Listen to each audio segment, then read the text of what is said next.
Hello student, once again welcome back in this class.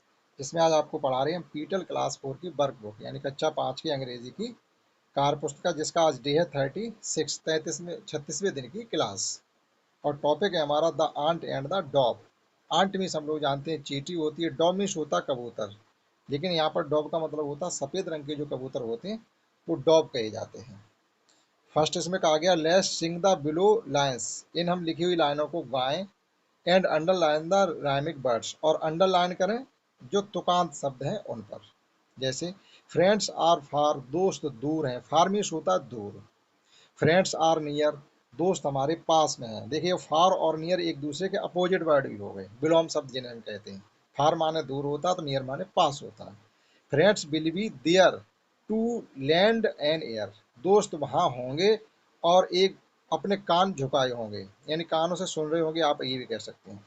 They listen, वे सुनते हैं, laugh हंसते हैं, केयर और चिंतित भी हैं। बट मोस्ट ऑफ आल, लेकिन उनमें से अधिकतर, दे आर ऑलवेज देयर, हमेशा वहीं रहते हैं।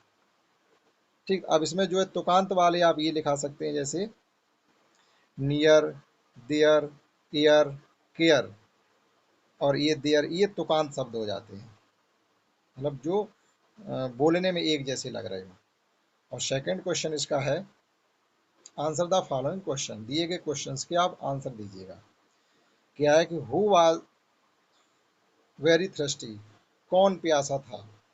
हु वाज वेरी थ्रस्टी, तो आपको इसका आंसर लिखना है। तो आंसर लिखने के लिए आपको करना क्या, केवल हु की जगह जो प्यासा था उसका नाम लिख देना और पूरा का पूरा क्वेश्चन वैसा ही उतार देना है। तो हु की जगह आप लिखेंगे the ant was very thirsty, यहाँ लिखेंगे the ant was very thirsty. इसी प्रकार second question, who dropped a big leaf into the water, किसने बड़ी सी पत्ती पानी में डाल दी।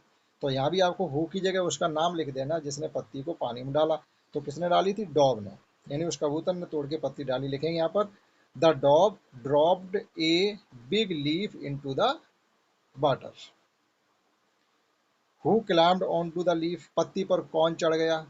क्लाइम्ड माने होता चढ़ना, ऑन टू द लीफ पत्ती पर कौन चढ़ गया।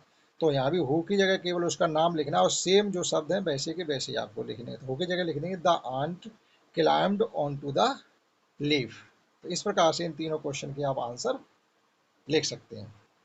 देखते हैं इसमें तीसरा क्वेश्चन क्या है। इसी प्रकार थर्ड क्वेश्चन है when the letters m b appear together with the words the letter b is usually silent. यहाँ पर ये कह रहे हैं एम बी के साथ जो बी है ये हमेशा साइलेंट रहता है, ये नहीं बोला जाता। आप एम बोलेंगे, बी नहीं बोलेंगे। मतलब बहुत से इंग्लिश के ऐसे शब्द होते हैं जिसमें स्पेलिंग तो होती है उसकी, लेकिन वो बोला नहीं जाता। जैसे नाइफ है, k n i f e, knife तो के नहीं बोलते हैं। साइलेंट है,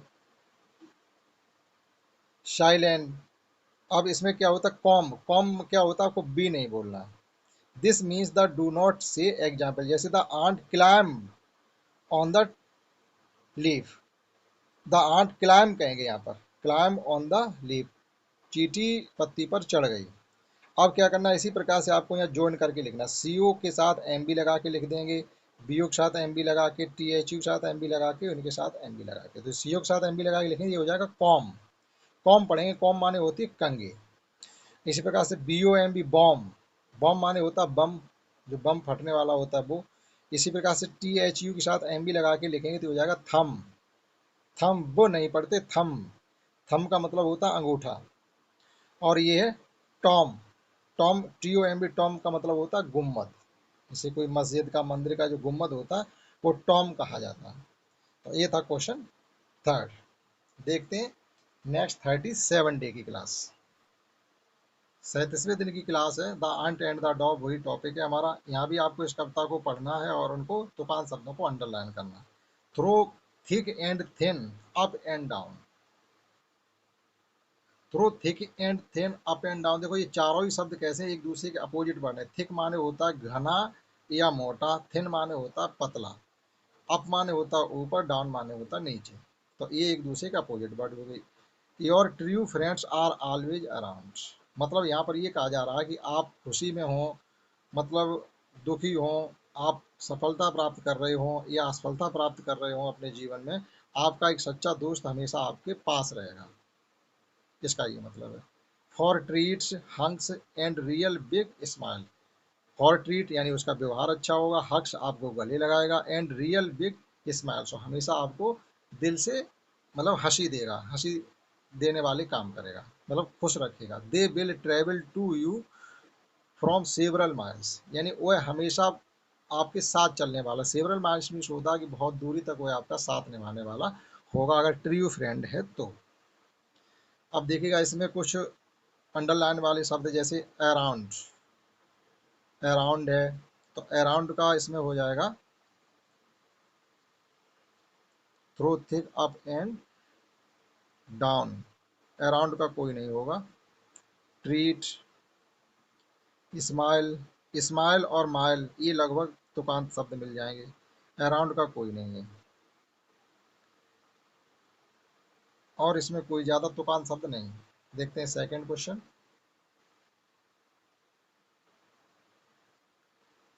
सेकंड क्वेश्चन है circle the word that do does not belong to the each group and write them in the blank space. Blank space मतलब खाली जगह। यहाँ पर आपको 1 2 3 4 5 शब्दों का एक ग्रुप दिया गया है, 1 2 3 4 5 जो इस ग्रुप में मैच नहीं करता है उसे आप यहाँ पर सर्किल में बंद करें और यहाँ पर लिखें भी।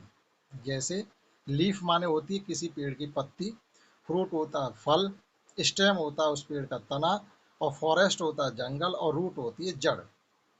अब आप देखिएगा 1 2 3 4 किसी पेड़ के ये अंग होते हैं, पेड़ के भाग होते हैं, लेकिन जो फॉरेस्ट है वो जंगल अलग चीज होती है, तो आपको यहाँ पर फॉरेस्ट लिख देना है, फॉरेस्ट। इसी प्रकार से स्पैरो होती है गौरैया चिड़िया, डॉग कुत्ता होता है, डॉग कबूतर होता है, ईगल चील होती है और श्वान हंस होता है। अब देखिएगा इसमें कुत्ता ये अलग है क्योंकि ये सभी क्या है, पक्षी हैं, तो यहाँ पर आपको लिख देना डॉग। इसी प्रकार से बीज, बीज होती है मधुमक्खियाँ, क्रिकेट आप जानते हैं खेल होता है, बटरफ्लाई होती है तितली, और आंट होती है चींटी, और टाइटल होता है कछुआ। तो अब आप देखिएगा इसमें क्या अलग है, ये सभी जीव जंतुओं के नाम है, लेकिन क्रिकेट क्या है, एक गेम है, खेल, तो यहाँ आप लिख देंगे क्रिकेट, ये अलग हो गया।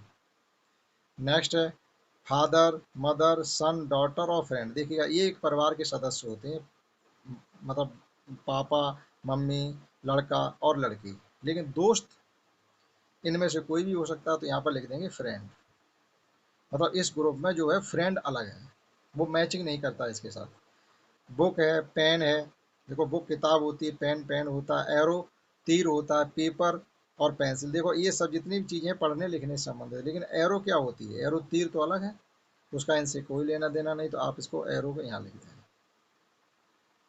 ठीक, ये था क्वेश्चन सेकंड। देखते हैं क्वेश्चन थर्ड। इसी प्रकार से थर्ड क्वेश्चन है find the given words in the story and make sentence using them. जो स्टोरी आपने पढ़ी है उसमें इन शब्दों को आप ढूंढिएगा और वहां से इनका आपको वाक्य प्रयोग करके लिखना है। जैसे ड्रिंक, तो ड्रिंक का मतलब क्या होता है, the ant went to the river to drink water, तो ड्रिंक वहां आ जाना, तो आपको यहाँ पर लिखना है the ant went to the river to drink water, इतना आपको इसमें लिख देना है। इसी प्रकार से थ्रस्टी में लिखेंगे आप, थ्रस्टी में लिखेंगे the ant was very thirsty, चींटी बहुत प्यासी थी। क्लाइम का यूज करेंगे, तो क्लाइम में आप क्या लिखेंगे, the ant climbed on to the leaf, चींटी पत्ती पर चढ़ गई। उसी प्रकार से सेव लिखेंगे, द आंट वाज सेव्ड, चींटी बच गई। फिर आप लिखेंगे क्रॉल, क्रॉल का मतलब होता है रेंग, रेंगना, जैसे सांप क्रॉलिंग करता है और मगरमच्छ क्रॉलिंग करता है, ये मतलब क्रॉल कहा जाता है। तो इसमें क्रॉल का यूज करने के लिए आप लिखेंगे the ant crawled up the hunter's food, थोड़ा बड़ा हो जाएगा, the ant crawled up to the hunter's foot and bit him, आपको इसमें इतना लिखना है। ये हो जाता है इनका वाक्य प्रयोग। तो इस क्लास में हमने आपको डे 36 और 37 की क्लास कराई, आशा करता हूँ आपने समझ पाई होगी। इस क्लास में इतना ही। That's all. जय हिंद, जय भारत।